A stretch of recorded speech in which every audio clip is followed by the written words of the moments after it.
Quand on veut construire la maquette d'un bateau, non seulement il faut bien connaître ce bateau, mais en plus il faut avoir des notions de charpente pour voir les assemblages. La partie qui me paraît la plus difficile, c'est le bordage. Dans cette vidéo, je vais montrer la construction d'une vaclotte en insistant particulièrement sur la technique du bordage. Dans d'autres vidéos, je montrerai comment border une maquette, soit à franc-bord, soit à clin.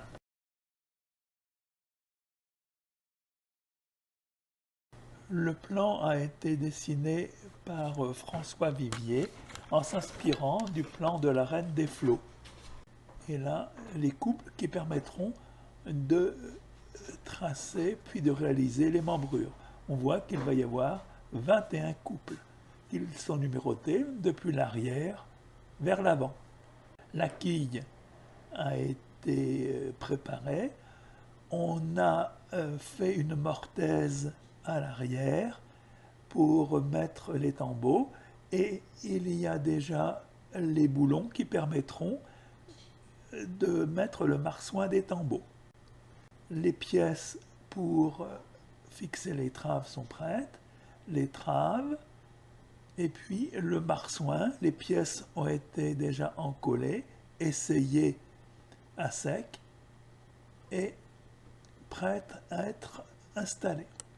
On assemble les traves, la quille et le marsouin qui est boulonné. Voilà, les traves est maintenant en place. La rablure a été tracée dans la quille et dans les traves. On remarque que comme l'ensemble a été collé, il n'y a aucun passage possible pour l'eau. Un bateau construit par la méthode traditionnelle, l'assemblage entre les traves et la quille se fait à mi-bois et il y a des chevilles en bois qui assemblent l'ensemble. Pour éviter que l'eau pénètre en s'insinuant entre les traves, la quille, il y a une cheville à couper l'eau. Normalement, cette cheville est pratiquement invisible. Elle est dans la rablure, mais ici, comme la coque est ancienne, elle s'est ouverte et on voit apparaître la cheville à couper l'eau. L'ensemble de la charpente axiale est maintenant monté. On voit donc l'assemblage entre la quille, les tambours et le marsouin. Le tableau a déjà été présenté, mais il ne porte pas encore les escaliers. Quand l'ensemble est préparé, que la rablure a été taillée, la quille est placée en position de sorte que les membrures seront verticales. On va maintenant passer à la réalisation des membrures. Sur un grand contreplaqué, on a fait les tracés des différentes membrures et on a fait des gabarits en contreplaqué qui permettront de débiter ces membrures. Du bois tors a été stocké pour fabriquer les parties rondes des membrures. Un gabarit a été placé sur une croche et on va débiter ainsi une partie de membrure. Le sciage s'effectue avec une table inclinante pendant que un des ouvriers pousse la pièce, un second règle l'équerrage. L'équerrage a été repéré en différents points de la membrure et reporté sur une plaquette d'équerrage. Les différentes pièces formant un couple sont posées sur un contreplaqué sur lequel a été tracé le couple. On assemble la varangue ici avec des boulons en inox. Les membrures ont été également collées sur la varangue. Il s'agit ici du couple numéro 18 qui est donc plus refermé puisqu'il se trouve presque à l'avant. Le couple 18 est assemblé. Au sommet, qui se trouve ici en bas, on a fixé un traversin qui maintient le bon écartement. Les couples sont présentés à partir de l'arrière. Ici, il s'agit de la première présentation en vue du perçage. La verticalité du couple est vérifiée avec un niveau d'eau. On perce la varangue pour mettre le goujon qui va tenir le couple dans la quille. Le goujon est déjà enfoncé dans la varangue jusqu'à affleurer la quille. On perce les anguillés pour que l'eau s'écoule d'une maille vers l'autre.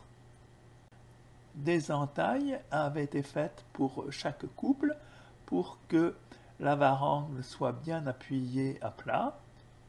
On met de la colle sur la quille et sur le couple. Le couple est maintenant mis en place. Une planche relie les traversins pour vérifier que tous les couples sont bien alignés. Le goujon est enfoncé dans la quille. On chasse le goujon afin que la tête ne dépasse pas de la varangue. Vu des 4 couples arrière, on peut remarquer que la dernière varangue est assez haute à cause du marsouin. On peut remarquer aussi les pièces d'estaing sur les côtés du tableau. Vue des membrures arrière,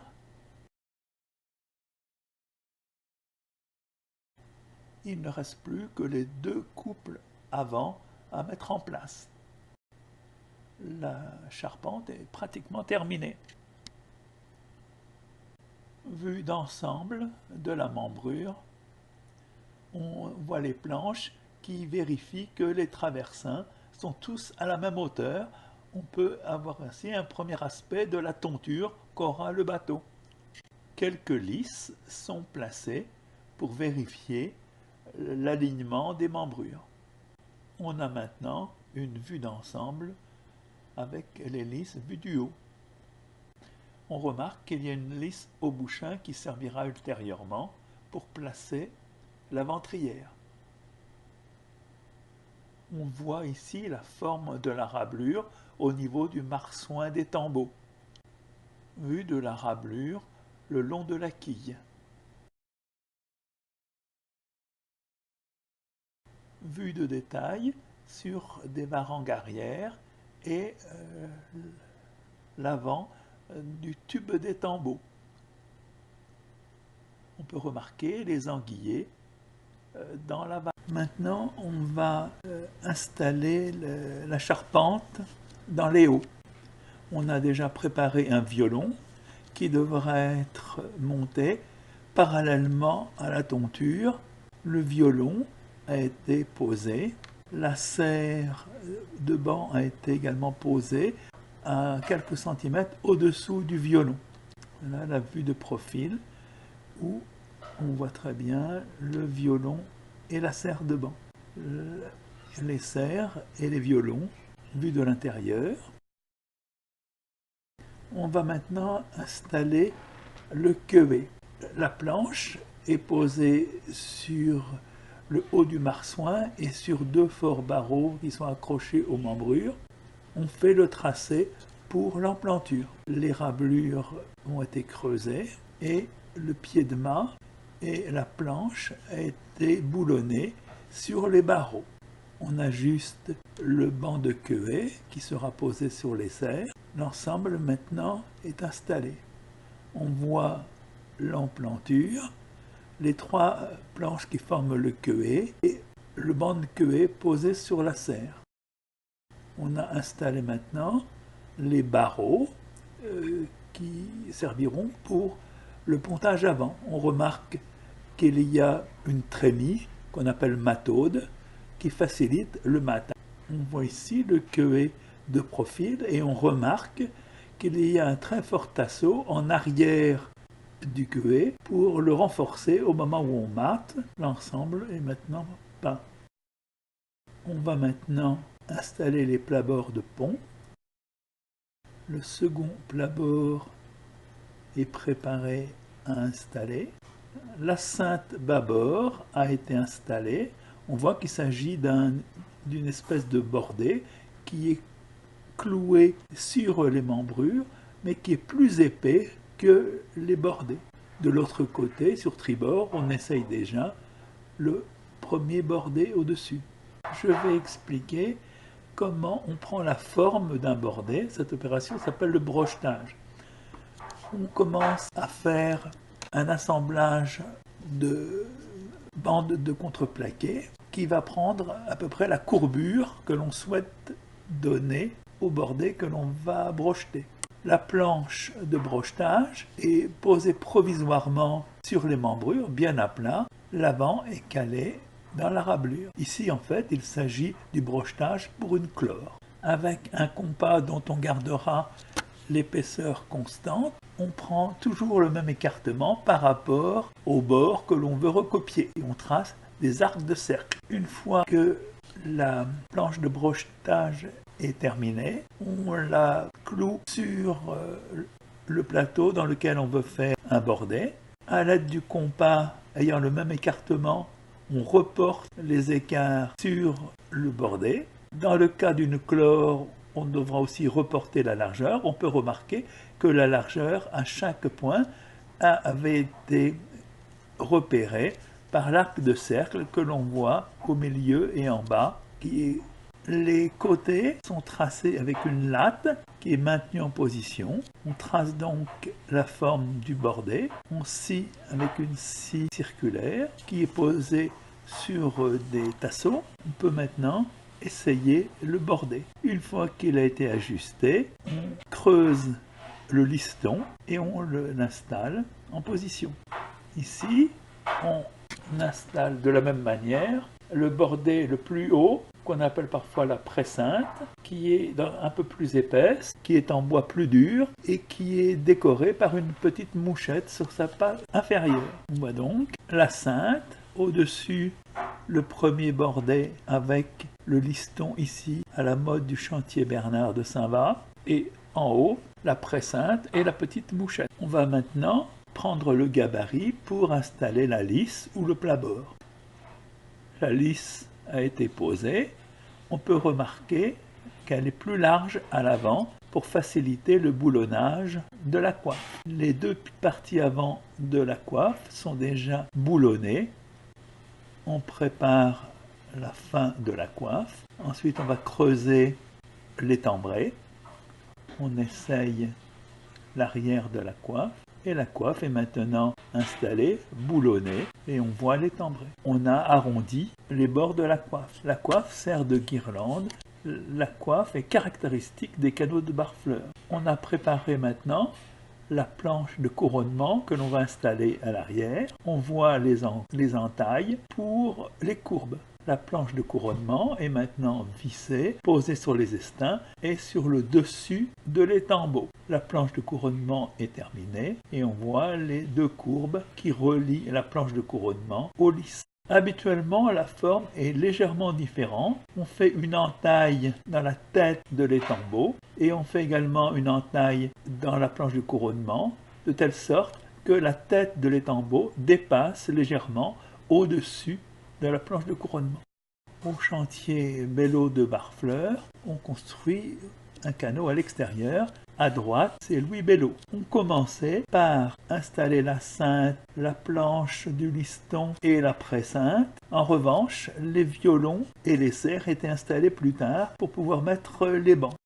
Habituellement, quand il y a plusieurs bancs, en fait, on installe d'abord les serres, ensuite on installe les bancs de nage plus le banc de pompe ou noué, et c'est seulement après qu'on mettra les violons. Pour un banc de nage, il y a une entaille dans la serre et on remarque que le violon s'élargit au niveau du banc pour pouvoir mettre les boulons. Pour un banc de pompe, il faut d'abord faire une entaille à la fois dans le bordé et dans la serre. On fait également une entaille dans le banc de pompe et on l'enfonce. Il faut qu'il déborde suffisamment pour que l'on puisse passer l'autre côté sur la serre et on remet en position. Ensuite, on remet la cale M et on coupera l'excédent à l'extérieur du bateau. Pour terminer, on mettra le couvercle du noué et on ne verra plus à ce moment-là la pièce qu'on avait rajoutée. Cette photo prise en 1932 montre la construction du courlis. On remarque la forme de la ceinte, le liston qui va jusqu'à l'avant et le bordé supérieur. Voici l'albatros on peut remarquer que la Sainte est légèrement différente.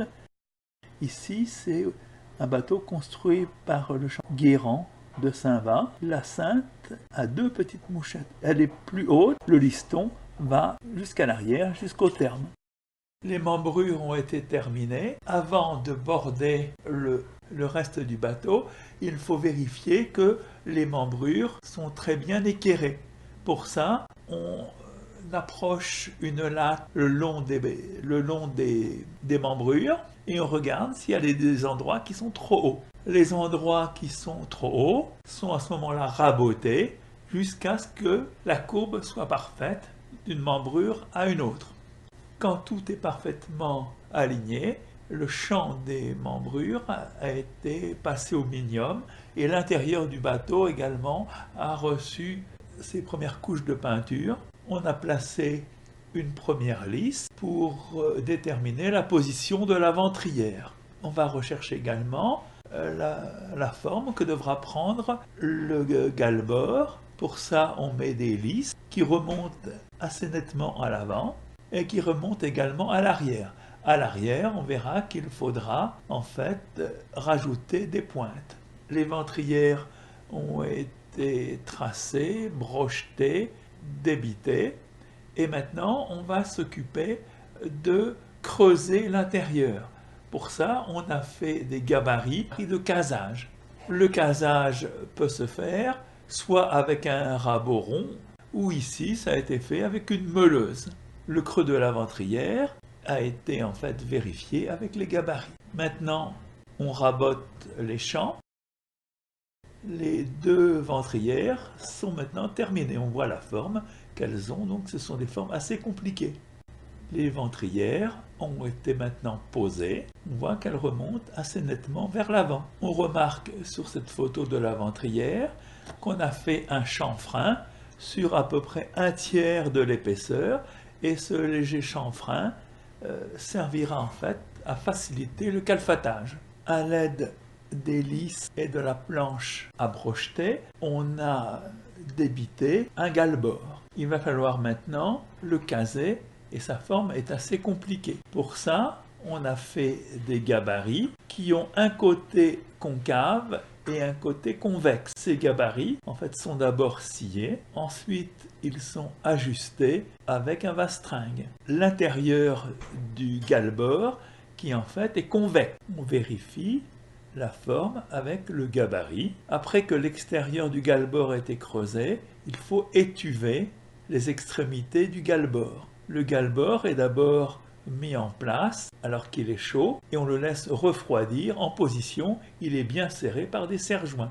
On remarque que l'avant est très ployé et il y a des risques de casser. C'est pour ça qu'on a dû mettre plusieurs serre-joints et mettre des cales en bois. Quand le galbord a pris sa forme et s'est refroidi, qu'il a été ajusté, on peut le visser en position. On voit à l'intérieur que les galbords s'appliquent parfaitement d'une part à la quille et d'autre part aux membrures et aux varangues. Pour le vissage, on utilise également des cales en bois. Le galbord est maintenant en position. Voilà le galbord à l'arrière. De la même manière qu'on a fait le galbord, on fait le ris-bord, c'est-à-dire le bordé qui est juste au-dessus, et également qui remonte assez nettement vers l'avant. Dans certains cas, à l'arrière, pour que la courbure soit bonne, comme on ne peut pas trouver une planche suffisamment large, sans risque de la casser, on ajoute un bordé supplémentaire, mais qui ne va que sur quelques membrures, et qu'on appelle une pointe. Lorsqu'il n'y a pas de retour de galbord, il n'est pas nécessaire de mettre une pointe. On va voir maintenant la suite du bordage du bateau. On va diviser l'espace entre la Sainte et la ventrière en 6 espaces égaux pour pouvoir mettre 6 bordées. De même, on va diviser l'espace entre le ris-bord et la ventrière en 5 segments égaux pour pouvoir mettre 5 bordées. On a déjà vu précédemment comment on utilise la planche à brocheter. Donc à l'aide d'une planche à brocheter, on trace un bordé Ensuite, on le débite à l'aide d'une scie circulaire. On va maintenant caser l'intérieur du bordet. Ici, on utilise un appareil pour prendre les formes. On le place sur la membrure. On creuse l'intérieur du bordet avec un rabot rond et on vérifie de temps en temps la forme en différents points à l'aide de l'appareil à copier. Dans les parties courbes de la coque, il faut équerrer les champs des bordets, sinon ils seraient ouverts à l'extérieur. On utilise ici une fausse équerre, on reporte l'angle sur le champ du bordet et on rabote ce champ.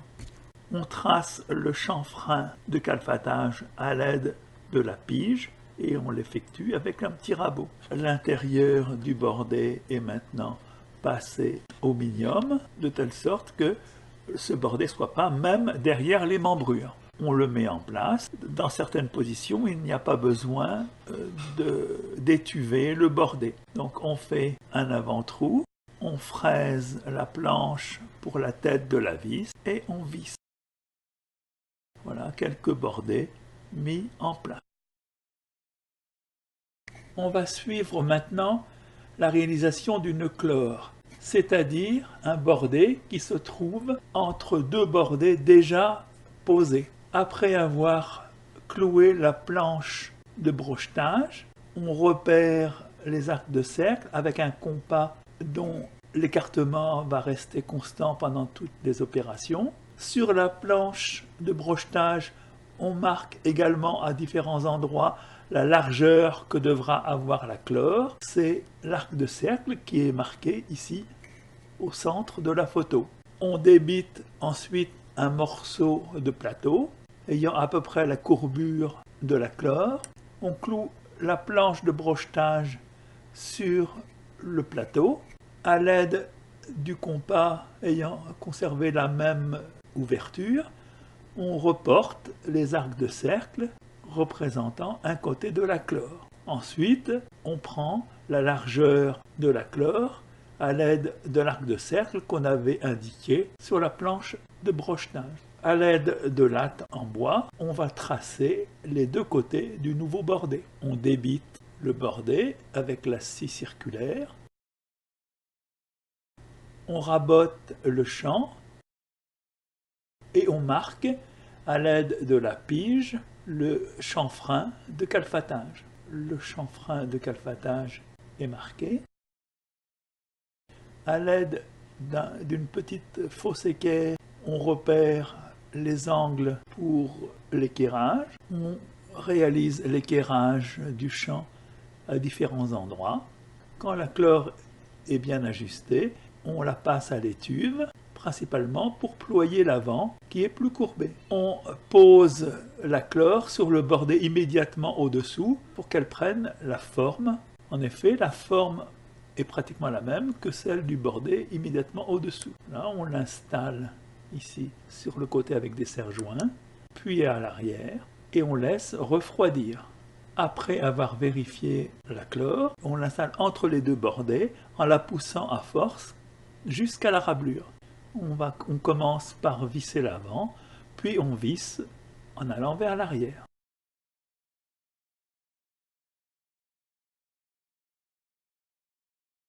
On va montrer maintenant quelques vues réalisées pendant le bordage du canot. Quelques vues de l'avant.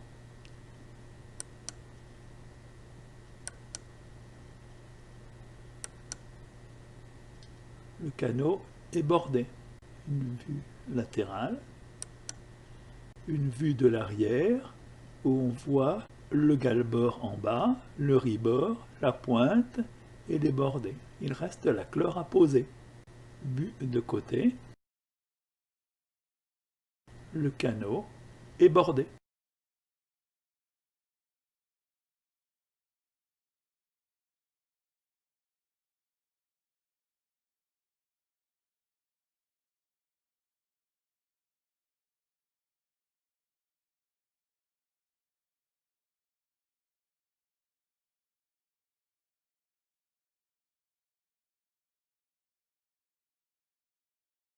Quand la coque est bordée, on peut passer au calfatage.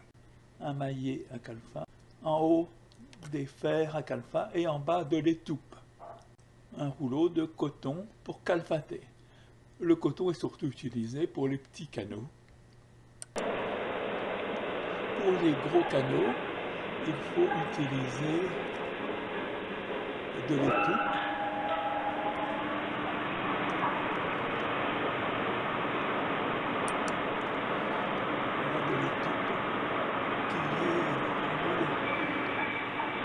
De l'étoupe qui est préparée pour calfater un chalutier.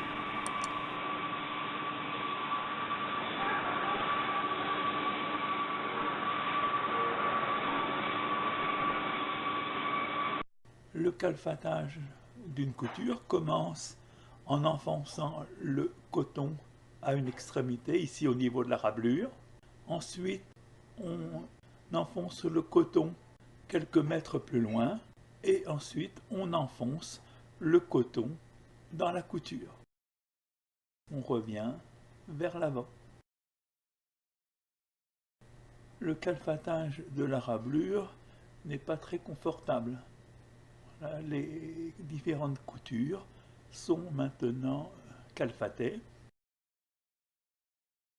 Ensuite, on donne une couche de minium sur les coutures et on mastique non seulement les coutures, mais aussi les têtes des vis ou des clous. Le mastic est mélangé avec de la poudre de minium. Les coutures sont maintenant mastiquées ainsi que les trous des vis. Ensuite, on peut poncer l'ensemble, toute la coque est maintenant passée au minium. On a ajouté ici la galoche et on a dessiné la moustache. On mastique plus soigneusement les hauts du bateau et on a commencé à peindre la moustache.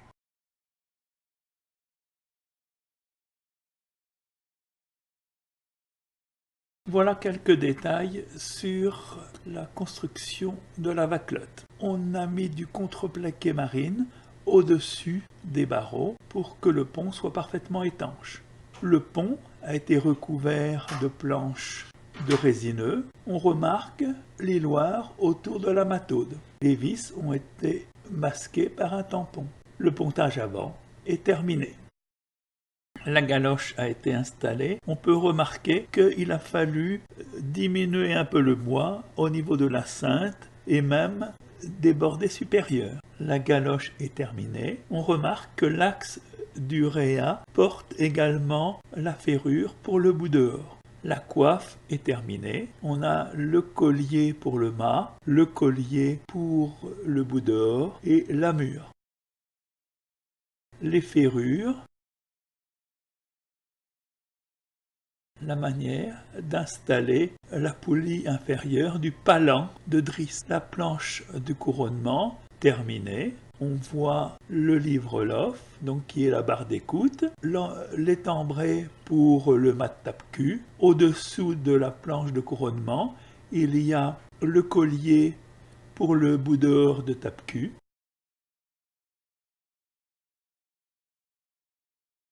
On voit ici un détail sur le terme vu de l'avant, ferrure de gouvernail, fabrication du gouvernail, on pose les ferrures, le gouvernail est peint,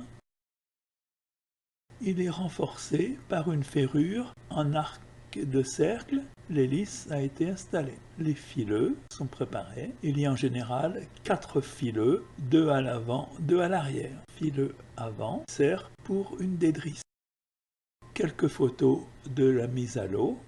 Le dranguet sort du chantier pour la première fois par la porte située du côté de la chapelle des marins. Il va passer devant la chapelle des marins. Il a été descendu de la remorque et mis sur béquille. Il n'y a plus à attendre que l'eau monte. On prépare les voiles. Le bateau va bientôt partir. Le bateau prend la mer pour la première fois. Les premiers essais sous voile dans la baie de Saint-Va.